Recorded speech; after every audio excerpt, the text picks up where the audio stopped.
This video is going to contain a make it make sense moment and then a little bit of an education. First, the make it make sense moment. Donald Trump posted this: America's elections are rigged, Stalin, and a laughingstock all over the world. We are either going to fix them or we won't have a country any longer. I'm asking all Republicans to fight for the following, and here's all the shit he wants to do away with, including mail-in ballots, which he votes by mail. Okay, our elections are not rigged, they're not stolen, they're not a laughingstock, but this is going to be his push heading into the midterms now. They're all rigged, they're all stolen. Now, first and foremost, let me say, hopefully it is his followers, it's the Republicans that actually believe this crap and then feel like their vote won't count because it's just going to be rigged and stolen anyway, and they stay away from the polls. That would be fantastic if this had the reverse effect that he thought. But the post he made right before this, saying that our elections cannot be trusted, was him bragging about how many counties he won in the last election. Look at how awesome this election was for me. So we could trust this one, right? We just can't trust any of the other ones? Make it make sense. And now, a little education, a map education, if you will. Apparently, I'm going to be the queen of dealing with maps. Because we apparently just post headlines and put up maps and say, see, guy, Republicans gave me a mandate. So I'm really going to need people to get this through their head here, okay? This is the 2024 landscape here.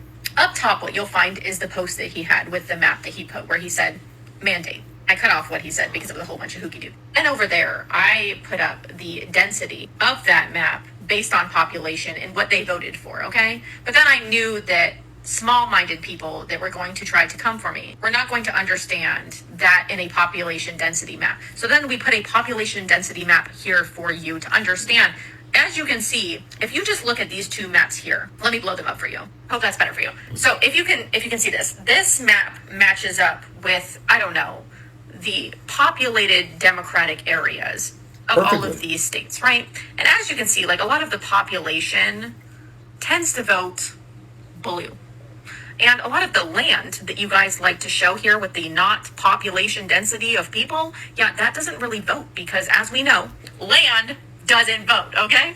And then there's like some cool little stats for you as you focus over here, okay? And that is that 80%, and I'm gonna say this really hardly, 80% of Americans live in urban or suburban areas. That's right. Those really highly density populated areas, 80% of our population lives in it, okay? Kind of like Australia. A lot of Australia is land. It doesn't have anybody really living on it. A lot of Australia is just like America, not really populated. Some other facts that you might want to know.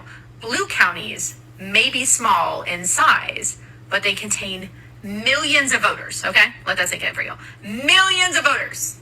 Another thing, Los Angeles County, order, okay, just so you know, has more than 10 million people. Let that sink in. 10 million people. That's more than 40 states. What? Yeah, see, land doesn't vote, people do. Trump won 2,497 counties. Harris won 477 counties. But counties are not equal to population vote, okay? I'm so glad that we came to this TED Talk today. Everybody have a wonderful night. This is your political... I don't know how many times it needs to be said that land doesn't vote. I talk about it from a local perspective when it comes to Illinois all the time. You know, a little over 12 million people in the state, a little over 9 million of us in the Chicagoland area. Yet people love to show me this sea of red. Look at all of these counties that voted red. Yeah, now add up how many people are in it. All of those counties don't even add up to the population of Cook County, let alone all the collar counties. So yeah, the land doesn't vote. Brilliant on her to show it from a where are the fucking lights on standard. They're still not going to understand it. They're still not going to grasp the concept. But if it wasn't for the Electoral College, I don't know that we would ever have another Republican president. At least in my lifetime. If we did away with the Electoral College and literally went to one person, one vote, you'd stop seeing those seas of red on the maps. because it wouldn't matter anymore how many counties you won. It would matter how many votes you won. And none of those counties would even have enough votes to show up in an electoral map of the whole country. Land doesn't vote. Cornstalks don't vote. Sheep don't vote. Pigs don't vote. Cows don't vote. Horses don't vote. Bales of hay don't vote. Your tractor doesn't vote. None of it votes. You vote. And there aren't as many of you as there are us. That's just a fact.